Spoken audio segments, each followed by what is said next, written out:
حضرت آدم علیہ السلام کی حضرت حوا کے ساتھ پہلی زفاف۔ حضرت آدم جب نیند سے جاگے تو دیکھا ان کے ساتھ ایک ان کے جیسی ہی مخلوق لیٹی ہے، لیکن ان کے اعضاء تھوڑے مختلف ہیں۔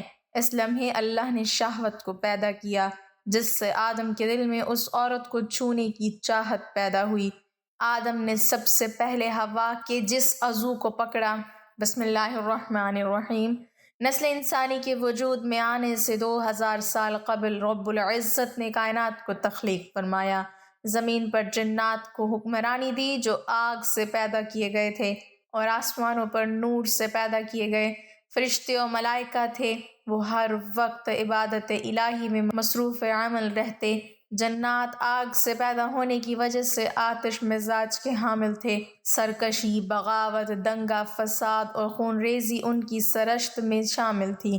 جب زمین پر جنات کا لڑائی جھگڑا حد سے بڑھ جاتا تو اللہ ذوالجلال آسمانوں سے فرشتوں کے لشکر بھیجتے جو ان سرکش جنات کو مار مار کر سمندری جزیروں اور ویران پہاڑی علاقوں میں بھگا دیتے۔ ایسی ہی ایک خون ریز لڑائی کے دوران فرشتوں کو ایک ویرانے میں جنات کا ایک معصوم سا بچہ روتا ہوا ملا۔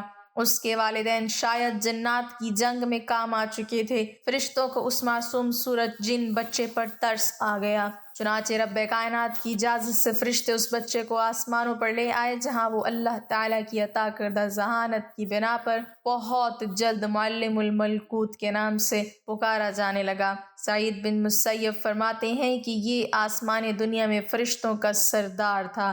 ایک صبح کا ذکر ہے، فرشتے حسب معمول عبادت الہی میں مصروف تھے کہ اچانک عرش الہی سے ایک حکم فضا میں بلند ہوا، میں زمین پر اپنا نائب بنانے والا ہوں۔ فرشتے رب العزت کے اس فیصلے پر حیران اور متعجب ہوئے۔ عرض کیا، اے ہمارے رب، ایسے شخص کو کیوں پیدا کرتا ہے جو زمین میں فساد کرے اور خون بہائے؟ اور ہم تیری تسبیح، حمد اور پاکیزگی بیان کرنے والے ہیں۔ اللہ تعالیٰ نے فرمایا، جو میں جانتا ہوں تم نہیں جانتے۔ حضرت قتادہ فرماتے ہیں کہ فرشتوں کو اس بات کا علم کہ انسان دنیا میں فساد و خون ریزی کرے گا اس طرح ہوا کہ وہ دنیا میں جنات کے فساد اور خون خرابے سے بخوبی واقف تھا۔ حضرت عبداللہ بن عمر رضی اللہ تعالیٰ عنہ فرماتے ہیں کہ جنات حضرت آدم علیہ السلام سے 2000 سال پہلے سے آباد تھے، اور جب وہ خون ریزی کرتے تو اللہ تعالیٰ ان کی سرکوبی کے لیے فرشتوں ہی کو بھیجتے تھے۔ ابن ابی حاتم رحمۃ اللہ علیہ نے حضرت ابو جعفر باقر سے روایت کیا ہے، اور حضرت ابن عباس رضی اللہ تعالیٰ عنہ سے بھی اسی طرح کی بات منقول ہے، اور یہ بھی کہا گیا ہے کہ انہوں نے لوح محفوظ سے اطلاع پائی تھی، اور یہ روایت بھی ہے کہ یہ بات فرشتوں کو ان کے دو ساتھی فرشتوں ہاروت و ماروت نے بتا دی تھی، اور ان دونوں کو یہ بات اوپر والے فرشتے سجل نے بتائی تھی۔ قرآن کریم میں حضرت آدم علیہ السلام کا ذکر۔ حضرت آدم علیہ السلام کا نام قرآن کریم کی 9 سورتوں کی 25 آیات میں آیا ہے۔ سورۃ البقرہ میں 5 جگہ، سورہ آل عمران کی 2 آیات میں، سورۃ المائدہ کی 1 آیت میں، سورۃ اعراف کی 7 آیات میں، سورۃ الاسراء کی 2 آیات میں، سورۃ الکہف اور سورہ مریم میں ایک جگہ، سورۃ طٰہٰ میں 5 مقامات پر، اور سورہ یاسین میں 1 جگہ۔ سورۃ البقرہ، سورۃ الاعراف، سورۃ الاسراء، سورہ کہف اور سورہ طٰہٰ میں نام اور صفات دونوں کے ساتھ، اور سورہ حجر و صاد میں فقط صفات کے ساتھ ذکر کیا ہے، جبکہ سورہ آل عمران، سورہ مائدہ، سورہ مریم اور سورہ یاسین میں ضمنی طور پر نام لیا گیا ہے۔ تمام نعمتیں اور آسائشیں ہونے کے باوجود حضرت آدم علیہ السلام نے جب جنت میں تنہائی اور اجنبیت محسوس کی تو اللہ پاک نے حضرت اماں حوا کو پیدا فرمایا۔ محمد بن اسحاق حضرت ابن عباس سے روایت کرتے ہیں کہ حضرت آدم علیہ السلام سو رہے تھے کہ اللہ پاک نے ان کی چھوٹی پسلی سے حضرت حوا علیہ السلام کو پیدا فرمایا۔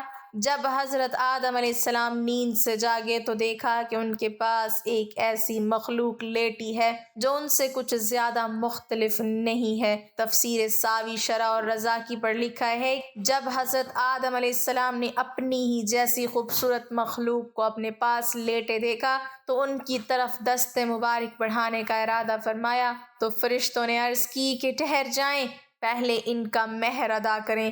آپ علیہ السلام نے فرمایا کہ ان کا مہر کیا ہے؟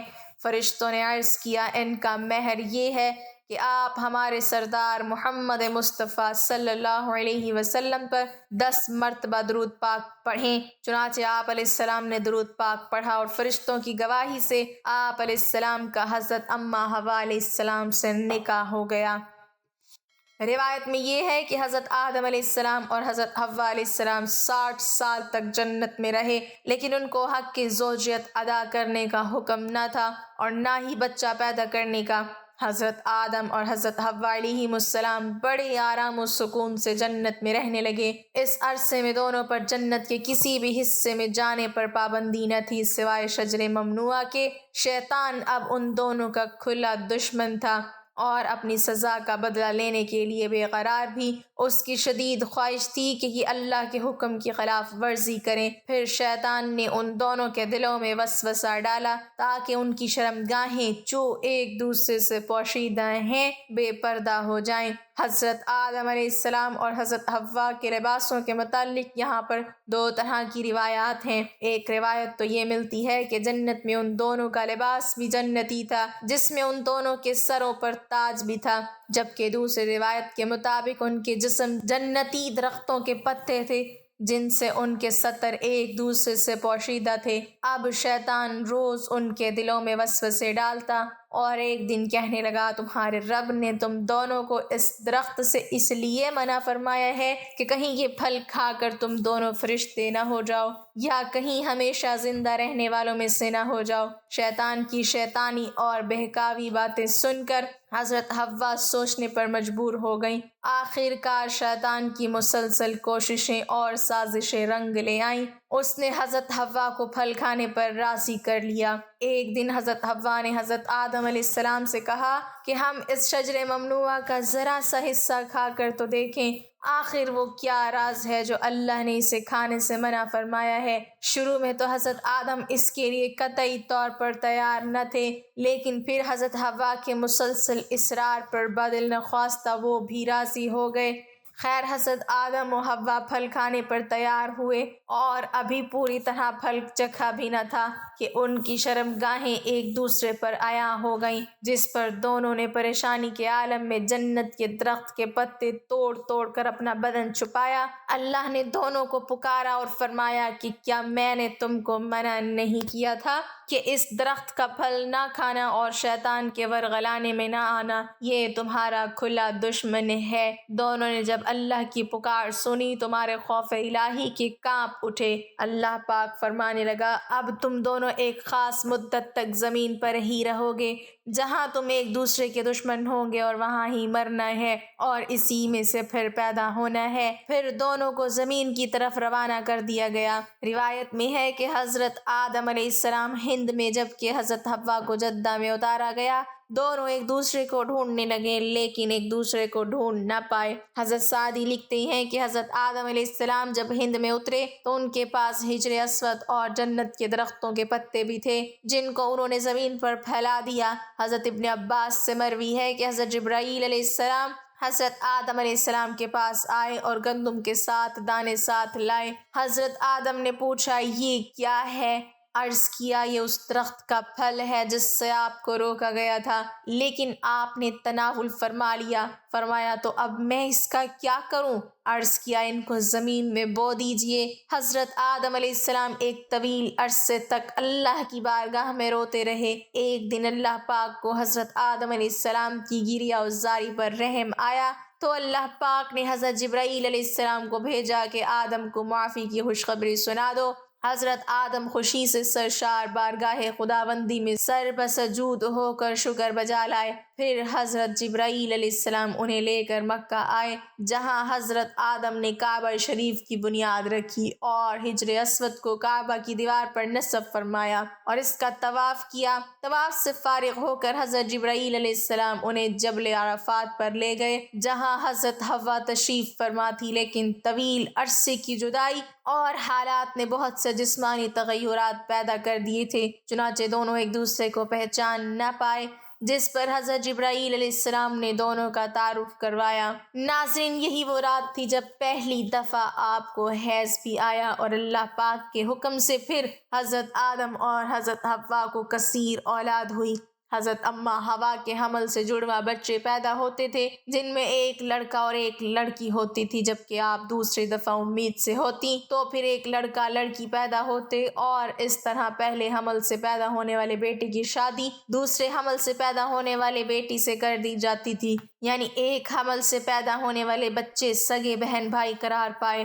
ناظرین، یہاں آپ کو ایک بات بتاتے چلیں کہ اللہ تعالیٰ نے حضرت حوا کو خود ہی حضرت آدم کی زوجیت کے لیے پیدا فرمایا تھا، اسی لیے نکاح پڑھانے کی ضرورت نہیں تھی، بلکہ اللہ پاک نے فرشتوں کی گواہی میں حضرت حوا کو حضرت آدم کی زوجہ بنا دیا تھا۔ قرآن پاک میں اللہ پاک نے حضرت حوا کے لیے زوجہ حضرت آدم کا لفظ ہی استعمال کیا ہے۔ ناظرین، فرشتے حضرت آدم کی پیدائش سے آزمائے گئے، جبکہ انسان کو بھی اللہ پاک آزمائش میں مبتلا کرتا ہے کہ کون فرما برداری کرتا ہے اور کون نافرمانی کرتا ہے، اور جو دنیا آخرت کے بارے میں غور و فکر کرتا ہے وہ ایک دوسرے پر فضیلت جان لیتا ہے اور پہچان لیتا ہے کہ دنیا آزمائش کا گھر اور فنا ہونے والی چیز ہے، جبکہ آخرت بدلے کا ہمیشہ باقی رہنے والا گھر ہے۔